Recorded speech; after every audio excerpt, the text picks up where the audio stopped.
Welcome to the Yaka Digital Network presentation. By 1814, Europe had endured 20 years of relentless bloodshed and revolutionary chaos. The fall of Napoleon ended a prolonged era of war, leaving a trail of smoldering battlefields and collapsed governments across the continent.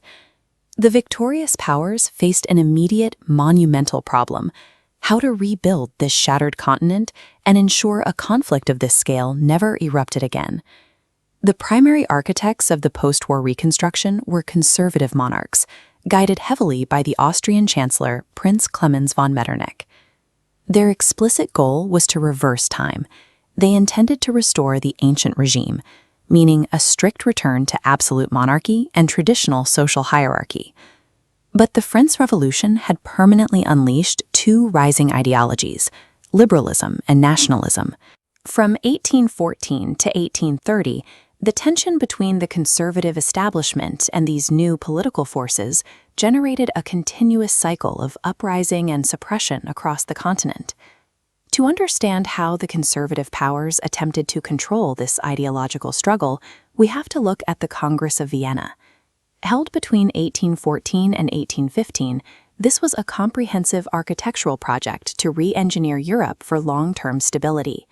The negotiations were dominated by an exclusive, aristocratic group of diplomats representing Austria, Britain, Russia, Prussia, and even a defeated France. The Congress relied on three guiding principles to construct their post-war order. The first was legitimacy, restoring traditional royal dynasties, such as the Bourbons, who had been overthrown. The second was the balance of power, redrawing borders to ensure no single nation could dominate. The third was compensation, rewarding victorious nations with new territories. These three pillars were designed to mathematically block future aggression, but they completely ignored the will of the citizens living within those newly drawn borders. To see how they physically contained France, we must examine this 1815 map of Europe, established by the Treaty of Vienna. To the north, the Austrian Netherlands, modern-day Belgium, was annexed to the Dutch Republic to form a strong buffer state. To the east and south, Prussia gained strategic territories along the Rhine, and Sardinia was strengthened. But the map had a fatal flaw. It ignored national identities, keeping states like Italy and Germany fractured and divided. Millions of people sharing a common language and culture were kept intentionally divided. Italy remained fractured into various states dominated by Austria, and German states were grouped into a loose, inefficient confederation. This arbitrary border drawing is highly similar to the 1884 Berlin Conference, where colonial borders were drawn across Africa, such as those shaping modern Uganda. Just as those colonial lines grouped distinct African societies together or split them apart without regard for local identities, Metternich treated European nations merely as puzzle pieces to be moved around for the benefit of empires. This map, designed to secure permanent peace, actually created a geographical pressure cooker that guaranteed future revolutionary explosions. This chart breaks down the ideological divide. Conservatism, championed by Metternich, defended absolute monarchy and strict social hierarchies. Opposing it was liberalism, with the middle class demanding written constitutions and civil liberties like freedom of speech. Then there was nationalism, the disruptive belief that nations sharing a culture deserved independent statehood, directly threatening multinational empires. Metternich's solution to these threats was a collective security network known as the Concert of Europe, reinforced by the Holy and Quadruple alliances among the major powers. Through agreements like the Troppau and Laybach protocols, they established the principle of intervention.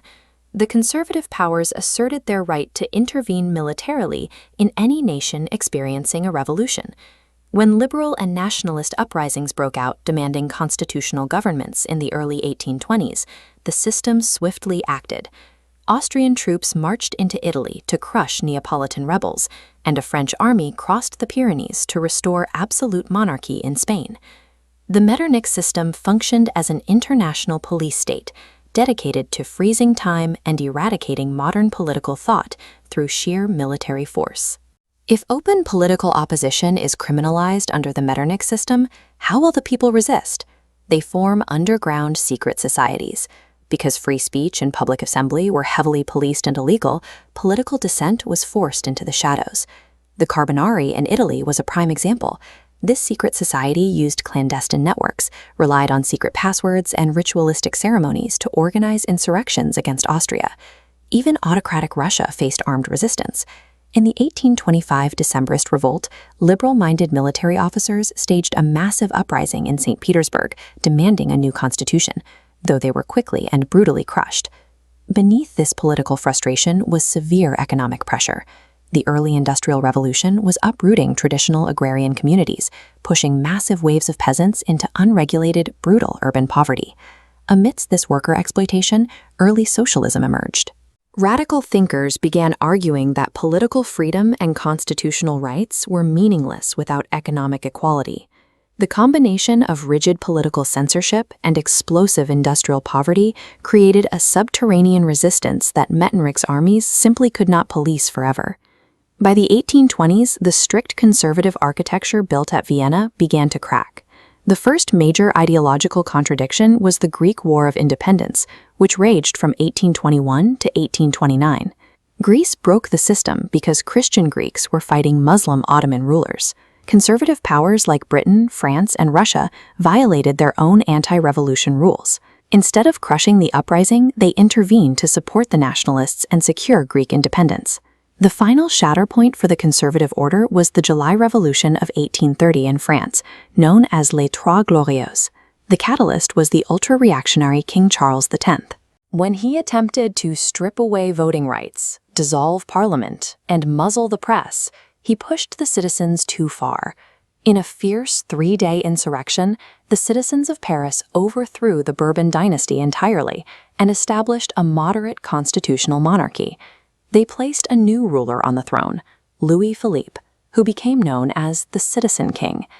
The events of 1830 proved that military intervention and censorship could not permanently suppress the forces of modern political change, setting the stage for the massive revolutions of 1848. Thank you for watching this Yaka Digital Network presentation. For more educational content, please visit www.yaka.cc.